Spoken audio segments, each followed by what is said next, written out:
agus fáilte I dheis go SpeakGaelic. Dear súnd in Jew. Ha mise an Joe húnd agus deisial some program ile. I'm particularly looking forward to this episode, which is about na Eileanan, the islands. Na Eileanan. And as you know, despite being surrounded by water, some islanders rely on wells or springs for fresh water, which brings me to today's seanachgal. Cha toirt fhèin na toirt agus an tron. The worth of the well isn't understood until it runs dry. Mar a hain I bhanavárst animal, you don't know what you've got till it's gone. Cha toirt fhèin na toirt agus an tron. Agus ha topper na Gaelic a could haddish and Jew. Shot na haroin. We'll talk about travelling to the islands. Idir bhátashig, idir Malach agus Armatal. Cúine bheith sa bhátach sin seoladh. Calum Maclean is in Skye asking a very controversial question. And traditions at the heart of island life. Crofting and fishing. And you're lacking a cúdí, a cúsóprach an a crow.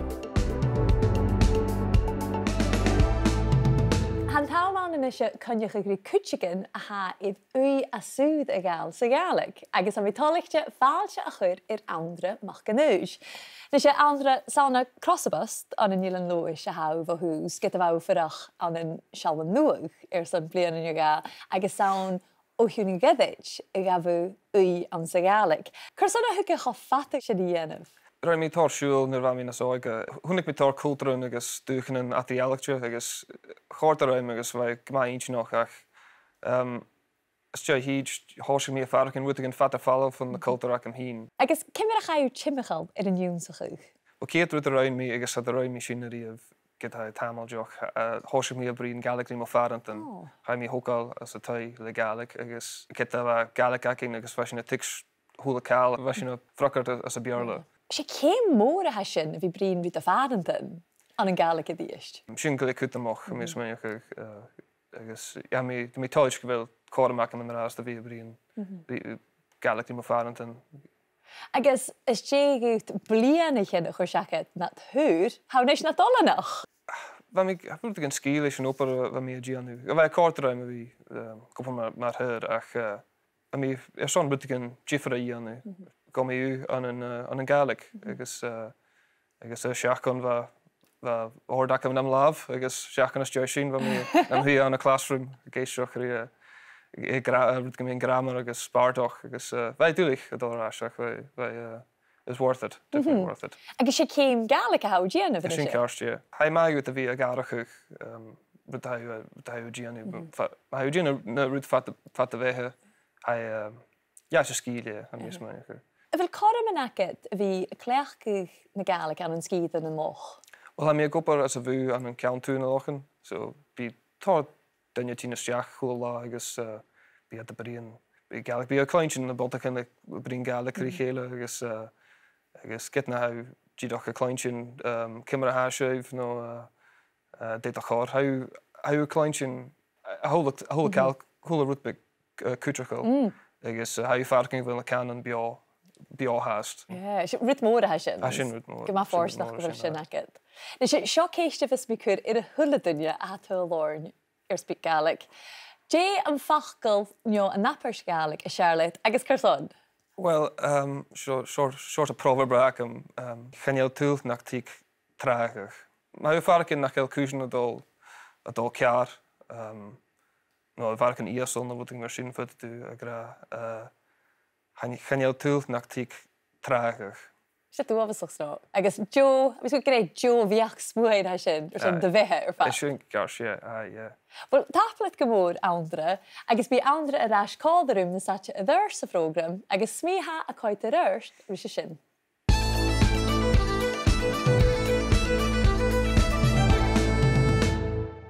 On the west coast of Scotland and the Hebrides, we rely, for the most part, on ashican, ferries. Ashican. If, for example, you're planning to cross to an island by Ashik, you want to know, kun je visie a sjálwch? When does it sail? or depart. Cúnne is seáluch. And note that although some words for boats are masculine in gender, they're referred to as feminine, always as e. To complete your plans, you'll also want to know when the ferry will arrive. Cúnne riicisi. When will it arrive? Cúnne riicisi. You could frame that question in a slightly different way by asking, Dé chofata sa bhéidí a dul nódh? How long will it take to go over? Dé chofata sa bhéidí a dul nódh? And you can ask the same question in the past tense by swapping bhéid for hook. Dé chofata sa hooki a dul nódh? How long did it take to go over? Dé chofata sa hooki a dul nódh? If you're on an island or just visiting, how about going fishing? Iascach. Iascach. Someone may ask you, or you could ask them, An betalit I gáda iascach. Would you like to go fishing? An betalit I gáda iascach. You might go out in an éithir, a small boat. Éithir, using a slachdiascich, a fishing rod. Slachdiascich. Nische ans na eileanan ha croicht ag mór in gúne. A croft. Croicht. Bí croichteren, crofters, croichteren a gopad a chroicht. On the croft. A chroicht. But note that in some dialects you'll hear a chrucht. Croicht, ja crucht. Chluinne na ga. Often croichteren will keep livestock. Stoch. Stoch. If someone has a working croft and keeps cúrich, sheep. Cúrich. A couple of useful phrases you'll hear are a trúsach nan cúrach, rounding up or gathering the sheep. A trúsach nan cúrach. And of course, shearing the sheep. A rúscach nan cúrach. A rúscach nan cúrach. Fiach inische an tuigsibh cúiste na fachclan agus na haparstin a ha ar Carajan, Patrick agus Sophie a cleachgach an sa chóirich seo. Sin an Dunlop me dhéadú van chóirsteachum. Ach, amach go mí scéal I an nula bhéist. Cimar a hau-hain go dú? Ha mi gyma. Ha mi fadach gyn gyma misnach al mewn chwrsa nishe. An y carishanach am iddo fi teichgal. Ach, ha mi coed yd earth di cwrt iddo fatashig id yr malig agus armatal. Id mo lia gachi. Cúnne bheith sa báta sin na seolaigh? Bí seolaigh 3 túrsan sa lá, leis a hiad sé ag 5 minutin yn jay 6 sa fating. Gif mi a hiad teine a glashu ag 5 minut yn jay 8, agus gif mi a dashig ag 10 fisker. Tséch o fat sa fidi? Feri me rhi chasion na hwyrach, agus me sein bat y smó y sawn, cha todi sinnach me leher. Stal me fwyd, ha eher ag mahad. Eher? Tjé a sint? Sin bat de big son iascach, bi mahad a giascach, mar chwrsiachad. Tjé vis daar het a glachgach? O bi a glachgach iascach a smyrach, bi a cudamach cleefnaga, bi a sinnadol fóa, sias van nuske guk grún na mare, agus, me wie a forstanach glachgi a krúpaken, no gimmich. Chonnig misje eascad an les slachten id awing nish. Gan je slacht a vis akinge aan te neher ach dorrig. Sin leine atte id bi immig doan. Bi na doing het al sias van nuske, agus a glachgach, tárisk, ag an naam. Tjé jeeskas komante? Op is een glachgach runnig agus liw, oedenen bi ma had de salig an runnig. Ha mi smynach go gásag ad me gáil machan na nehir big mar sin. Ach, fi geikal am cyn jégi fóa. Ha jégi fóa, ha jég iasgar amach le éhir an y drochíche. Ach, yn rá cwr na mara ors ddiaf. Tjé a sin? Yn byw y ffadach gyn chyn nid y fi ystod an yn bata. Haram I ddiaf id bada ag mwys. Nio giasgach. Yn nichych dw yn giasg, no yn cwda dw yd ashe. Hanyel mi cynjach. Stel am iasg, se byg ma fallan hon. Y fel crawch acw ansyn ilang. Ha crowch feic acing. Le crwf agus cwdig. Han je lacing ha cwdig, ha cws oprach an y crow. Nachel op het voor as na cwdig cwtjoch. Ha operunte ag awn rwski agus awn brein y nuan, ach byn yn apien y cwtioch ag y cheile. Stel am sin. Chors ag adwn byg an ŵn o'ch o'r siachat an yn gairs nach mar sin. Fa cóirich gyma farsing idir Sophie is Patrick an siad, nach rá. Ghainich Sophie, cúnnevis an bachta sin is seáldúch. When does or when will that boat sail? Cúnnevis an bachta sin is seáldúch. It turns out that Patrick is very familiar with the departure times of both trains and ferries, including the ferry at Còmhradh and Gàidhlig. 5 minutes past 7. Còmhradh and Gàidhlig. And the train at 20 past 8. Fhèin and Gàidhlig. 20 minutes past 8. Fhèin and Gàidhlig. Sophie asked about the ferry crossing. Gàidhlig sa bhruidhinn. How long will it take? Gàidhlig sa bhruidhinn. To which Patrick replied, Muhrí charstal na huarach. About 3/4 of an hour. Muhrí charstal na huarach. But he went on to explain that the bigger boat was faster and only took leòdhas, about half an hour. Leòdhas. Patrick certainly knows his ferries, but he also likes the sea and knows a thing or two about fishing. Ha ehar ek mahith. My father has a small boat. Ha ehar ek mahith. And he explained that it's a bach de beek son iasgach, a small boat for fishing, a small fishing boat. Bach de beek son iasgach. Agus chili sin go Eilean is iasgach na satche a dhurs sa frogram, ach an draasta nach é sin díist rí páist in chóruch. Cúnne vis a bata sin a seolich? Bí seolich 3 túrsan sa lá, leis a chiad sé ag 5 minútin in dé 6 sa bhating, gib mi a chiad tréine a glaschu ag 5 minút in dé 8, agus gib mi a dasig ag 10 fisker.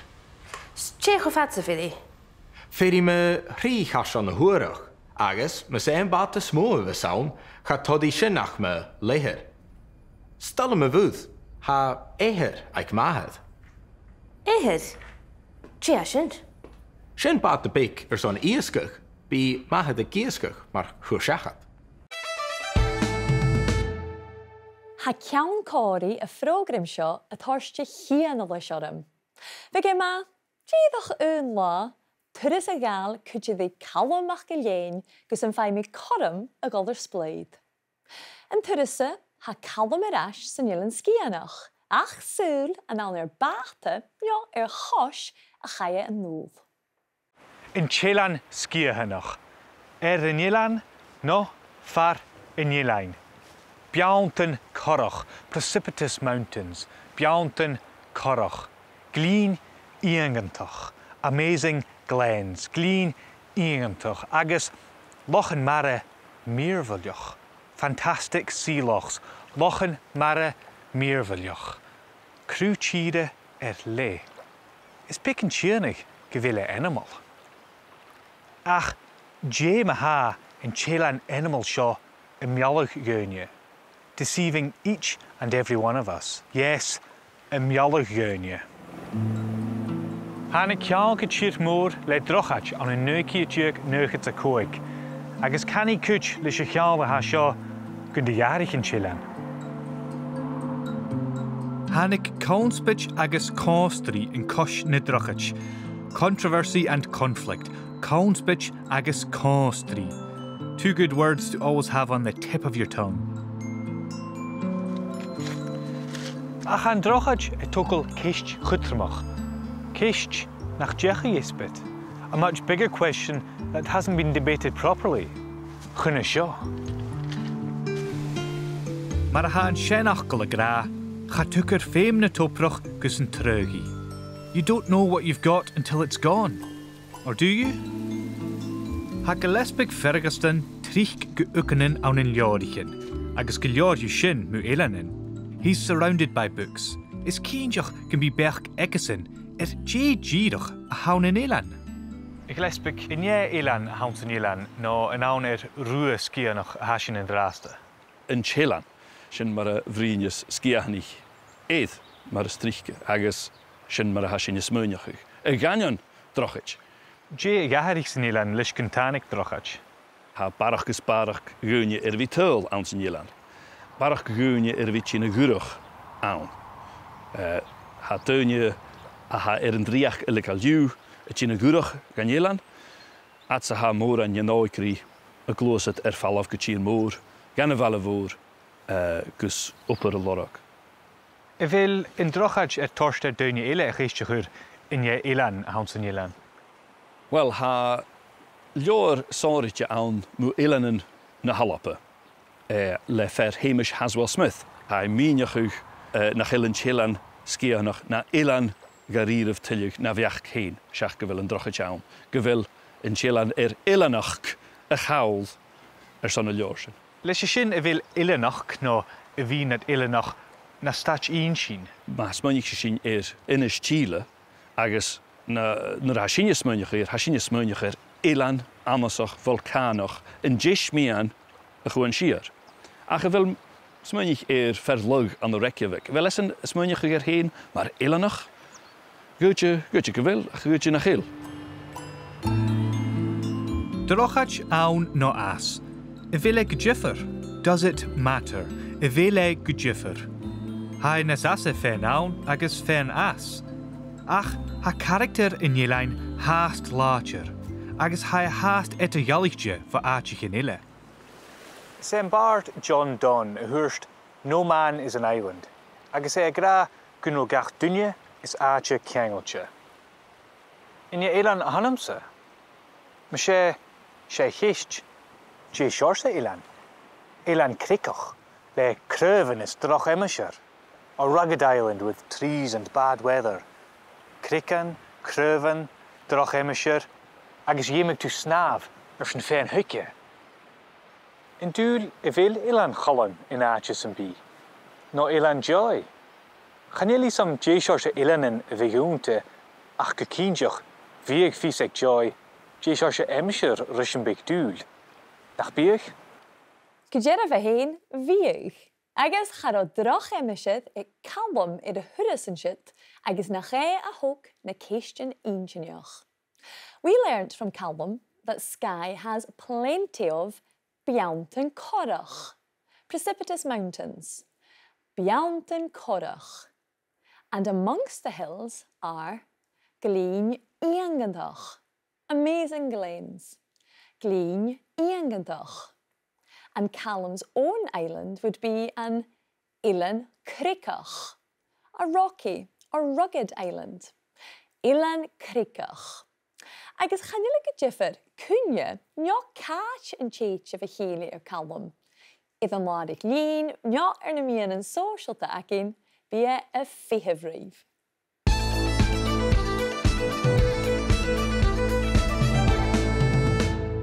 Inishe ha Anndra I ddash còmhradh agus Anndra sé ceist chonnspaideach a bheith Calum an siad. Did a bheach, and eilean haun san Eilean Sgitheanach? Wa sé ceist deirmh sin ach canín go bhfuil ha leos agus na héadach cíáint í céile ach má chanistí í leos ach na héadach go bhfuil na áite haun feitú a bhíhalú ach a bhíad a gceintach rút, so canín go bhfuil. A bhí sé dul lecht. Agus, dí ha cóirsta dút a bhí furach ar na lochan? Char mé riomh há tangles ha mí níos a bhí furach an an áitcho bria agus ó sámailt. Chanelí há tangle ní ra na sóige ach agus ha mé heolach a bhí anna son ginielach an cúideach so seat sóníte han. Na sé bhá sa furach iad Eilean ach túh ile an túil, Cosala chaú an dá seach go seall an nuach? Wel, mae ffarag yn wythyn lwrs gynnwch, agos fa mi ar son sial nhw a ffech yn fatam o fehe. A tielach yn ôl, ac yma nôl as a Wellington, so a Kiel siac am, a brwyd be Kiel siac am ri Wellington. Fa mi ffyrwch cwlydw ar son 3 miasan, agos draen a toirio. Cymryd yma seall an nuach jifrichte fo Eilean Lewis? A barach ar i anu, yn cyntiach, a tol barach ar i anu, agos se balch biol, sé balch biol a hawn, agos. Na hau ar son hiking, dwi'n mar sy'n ffyd ydw falaf, agos biw awn yn yw'r a hyd. Agus a rocorym yn siw a lecet at y faw awn? Fa, a chaimi, môr ac yma yn Eilean yn Pacific, chaimi gw Samoa, ar son gysig fe, sy'n ach gyrach mi efallach. Rydych bwg môr o'r rhaid cosach sias yn stradyn, an y clach yn oian, bielaf na taian as a garach. So, a tielach a kielach môr gyda dyna sy'n. Apeth Eilean, fe coirs nach lodge am o gra. Nes i, Jane Thatchen jo yn Sgitheanach y biarlicht? Wel, an mi bwyd cyntiach, a hwyl at yn bian yn tŵ jes, a gyrach mi efallach Mount Cook, mae yw'r son hiking, at yn bian yn tŵ jes, Hadyn mi siach at Wellington, has da mi has da gaunter yn wydbeg. Agus, nyr eich riach ni chystw yn cwrs aged, a fel yn dŵl fyrach an yn Leòdhas, neu am befalet glwysad y Gàidhlig? Ach, mi bwyd ac yntiach has, da mi. Mi gyrach an y ceim y codr yn yr ast. Heich mi far y fiach na codr yn mi ysmynach. O, wel, taflet gymwyd sy'n sy'n y frin ar SpeakGaelic, agus gyrma heich lecht leis y chwrsa. And remember, to support you with your learning, you'll find a subtitled copy of this episode and every other episode in the series on BBC Aldapa's YouTube channel. Ach, Jimmy ein eisteach ri bicangin chorig a fa either Sophie agus Patrick in the betraia sy'n curtner caine cwmiein a fa ta brian. O bi e glachgwch iasg agus myrach, bi e cwdamach clíomhnaga agus, me bi e forstanach glachgi e crúpacan, no gymich. Chonnig misje eerst een les slachten het ouwing nish. Gaan je slacht vis akinge aan zijn neer ach dorg. Sin leine atte de bi immig doen. Bi ne doing het al schies van niske, agus a glachgug, tarisk, ik kan een naam. Tje, jeske skommante. Op is een glachgug runnig agus liu. Oedenen bi ma ha de saljugen runnig. Wil krauchtjaku aan zijn jelang. Ha kraucht wekaking. Le kroop, agus kudig. Han je laking ha kudig, ha kusoprach aan de kroop. Nachel op het woord als me kudig kutjok. Ha opperunte, ik aum ruski, agus aum brene nuan, ach bin apien a kutjige gele. Va Patrick is Sophie a brin me iasgach, agus yn nuedd sin me chroichtjedach. Patrick talked about his father catching iask agus murach. Fish and shellfish. Iask agus murach. He named some murach, including crúpagan, crabs, crúpagan, and gimmich, lobsters, gimmich. He also explained that his father works by a cuireamach cléamh, putting out or setting a creel. A cuireamach cléamh.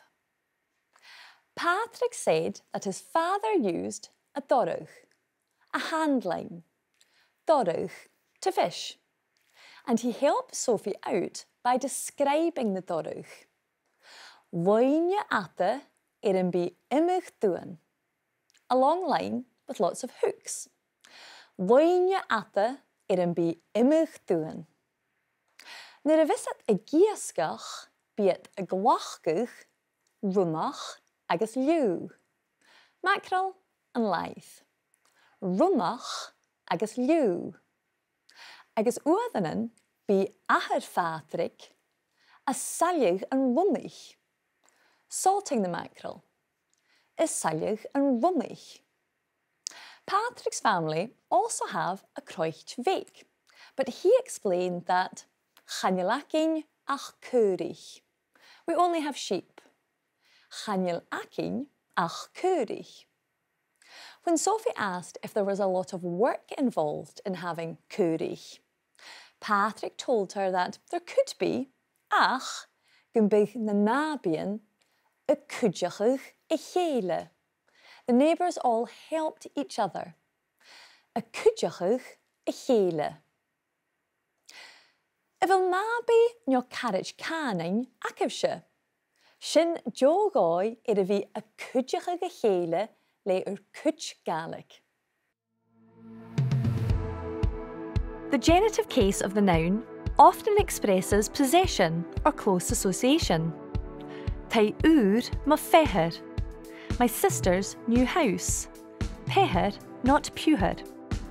Or mlach and toiilleadh, the roof of the building.